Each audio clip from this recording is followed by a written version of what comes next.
Please welcome Prime Minister of Barbados, the Honorable Mia Amor Motley, and Editor-in-Chief and CEO, Time, Edward Felsenthal.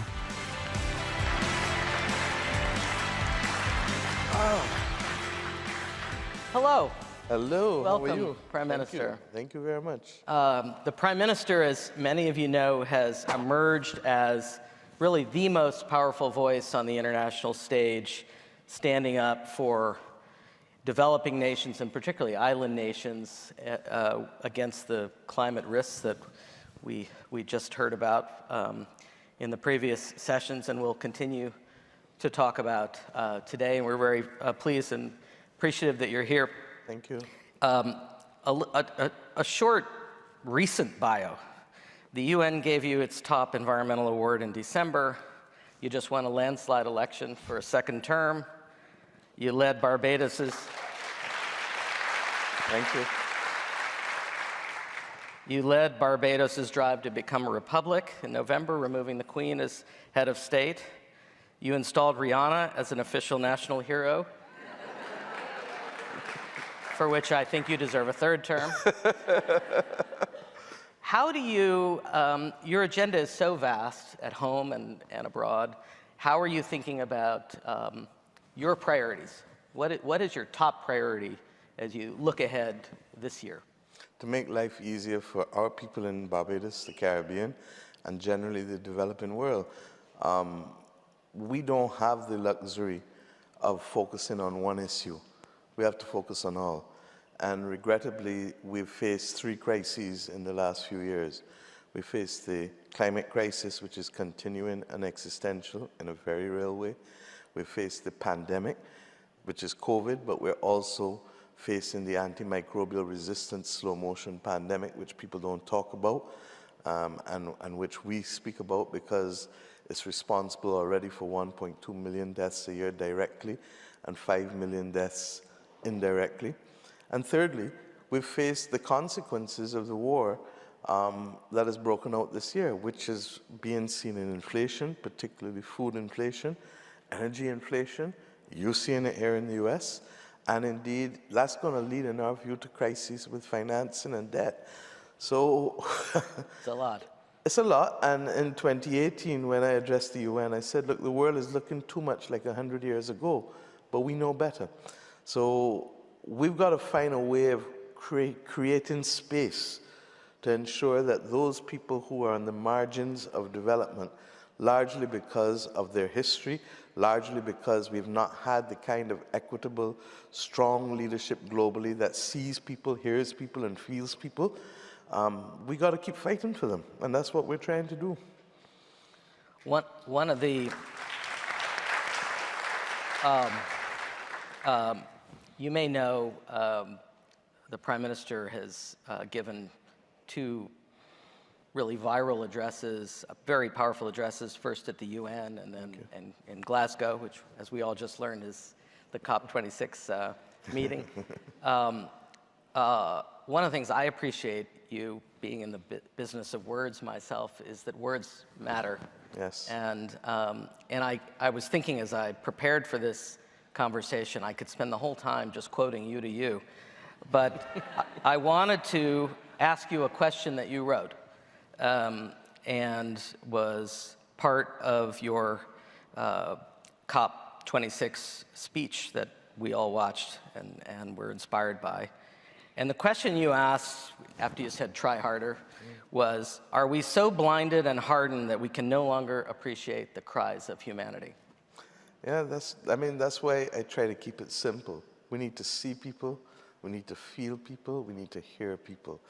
And too often in this world, we are so narrow-focused. And regrettably, technology reinforces that now. Decades ago, people broadcasted. Now people narrowcast. So people listen to what they want to hear, invariably things that they already believe in. And therefore, we're not building that platform to bridge the differences, whether it is the differences on the perspectives on climate or any of the other major issues.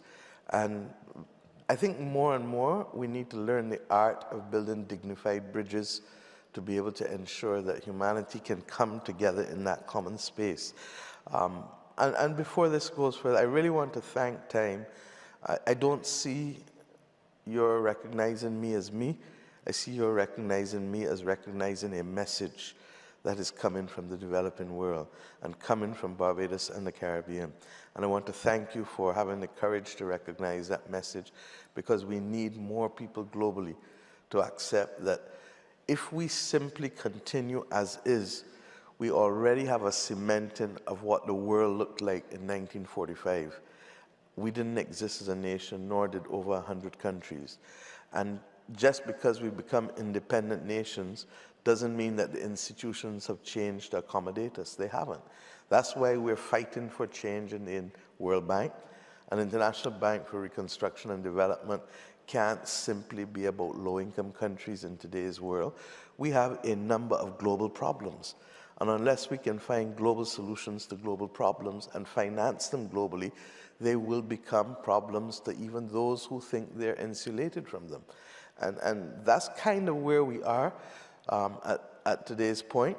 And we need not only leaders in government, but we need ordinary people creating the noise and creating the pressure in order to move the needle in domestic governments, such that internationally we can have global financing for global public goods.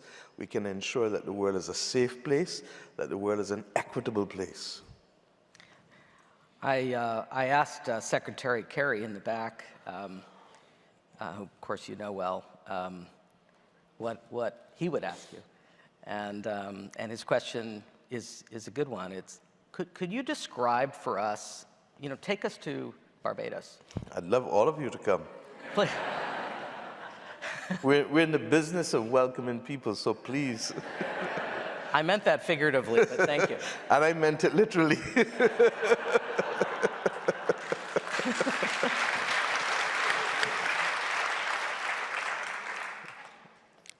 Climate. Yes. We talk about it as, and Mindy was just talking about it as a bus coming at us and from the future, but there's a present. Very much so. And what are you experiencing in your country as an example of the challenges faced by countries like yours all over the world? What are you seeing? What is happening on the ground that is alarming to you? To begin with, it's not climate change, it's a climate crisis. Secondly, we are crowding out our ability to bring development to our people. The Sustainable Development Goals are just simply what we would want for our people in terms of development. If we have to spend money recovering from a climate crisis, then we have less money to go into education, less to go into health, less to go into other areas of development. Last year in Barbados, on April 9th, we had the eruption of the volcano in St. Vincent, 90 miles away, but Barbados's airport closed for a week and our port closed for 5 days because day turned to night when the volcano erupted and the ash came, and it affected literally everything in terms of equipment. 6 weeks later, we had a freak storm at 1:45 in the morning. If I wasn't up, I wouldn't have believed it. We had 46,000 lightning strikes in 90 minutes, and we had thunder coming from the bowels of the earth. And 2 weeks later, we had our first hurricane in 66 years. Now, I thank God, I don't have any wood to touch. I thank God that that hurricane moved over us in less than 2 hours. If it had done what Dorian did to Bahamas, where it sat on top of Grand Bahama and Abaco for 2 days, I probably wouldn't be here talking to you today. So these things are real. This is our present. When you ask us to deal with financing of net zero, people forget that we're already highly indebted countries, most island states. Why? because we've been carrying the cost of climate for a while now. And we're carrying the cost of the G7, formerly G8 countries' industrialization on our balance sheets, and it's wrong. And nobody's making the room to ensure that we get access to grants. We can't borrow if we have no fiscal space easily, and the cost of borrowing is also prohibitive. So that what we've said, look, we need international solutions to international problems. We need an international balance sheet that takes away this debt, because when we do it, we crowd out our development and the SDGs being part of our national program. And that is our present, that's not our future. So that if we can resolve these issues in an equitable way, let's take private law. If you lived next to me and you dumped on my property, I would have a legitimate claim against you for nuisance or for tortious interference. Internationally, we have nothing to rely on other than morality. And that's why I say that the world needs global, moral, strategic leadership. And that's why I say that ordinary citizens ought now to demand, because while we in the islands are the canaries, you are soon going to be the victims of that. Which country is hit by a hurricane every year? Do you know? The United States of America. Every year. It's just different states. Our countries in the Caribbean, we play lotto or roulette as to which one will be hit. But I would have thought that given the exposure of the southeastern and eastern seaboard, that there would be a greater compelling framework for us to treat to these issues. And when you add to it the floods you had here in this city, and you add to it the fires in the West, and you add to it the groundwater crisis here and throughout the Americas, it's the same issue. Right. If morality is not going to achieve it, you would think self-interest would, but... Well, I think self-interest will. The question is, as you heard from just now, Mr. Kerry, will it be in time for some? And that is our message. We hear will a lot. It be in time for some? We hear a lot about the momentum out of COP26 going into COP27, which is going to focus, is intended to focus on some of these finance issues in particular. Do you think there's momentum? Are we going in the right direction or the wrong direction? I think that generally we've stalled a bit, and the war in Ukraine has also brought that about. Look, when gas prices go up in the way in which they've done, energy prices, food prices, people will do what they have to do to survive. And they're not going to remember that in many instances, doing the right thing sustainably is not exactly cheaper today as we would like. And hence, you're going to probably see, you heard what was happening last year when the world resumed activity from 2020, but even then, we've gone in the wrong direction. With this year now, with the war and with the food crisis potentially, and with the energy crisis, I suspect that you're going to see some more difficulties. But I also want to say that the world needs a balanced conversation too, because net zero in 2050 does accept and admit of fossil fuels to the tune of 20% of overall energy requirements. We see natural gas as that clean bridge, we see hydrogen. But here's the problem. If we go all lurching in one direction, it means that only those suppliers today can finance their way to net zero. And there are a number of developing countries that are being left out of the opportunity to be able to see how natural gas can play that role for them. Because whether we like it or not, people still have to live until you reach where you want to reach. So it's a complex discussion, it's a nuanced discussion, and it can't be captured in 4 column inches or 60 seconds.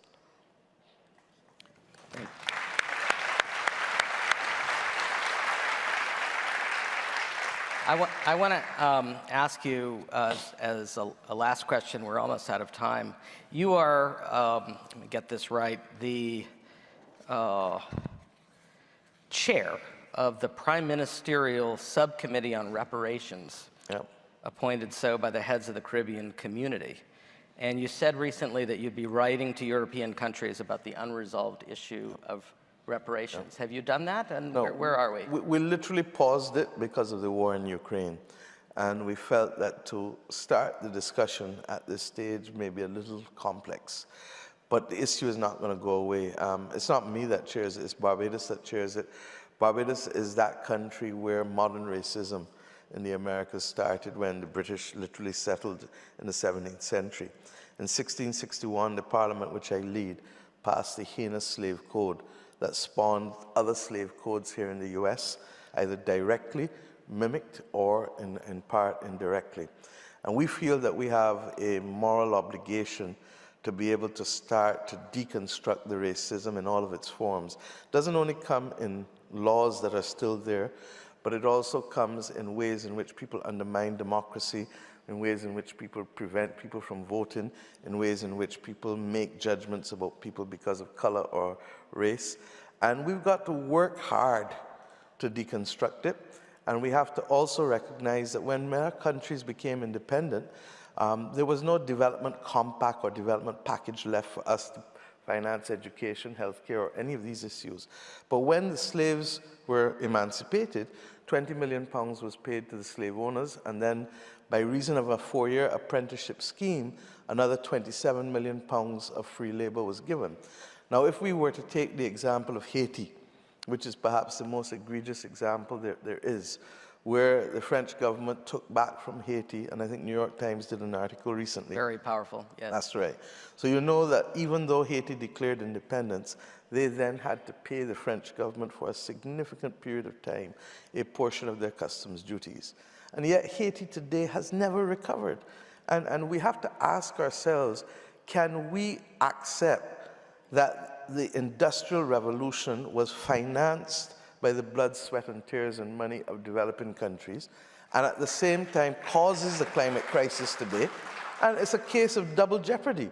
So we had the wealth taken from us, and now we are facing the consequences of that wealth's impact on the Earth's climate. It's wrong, just simply wrong.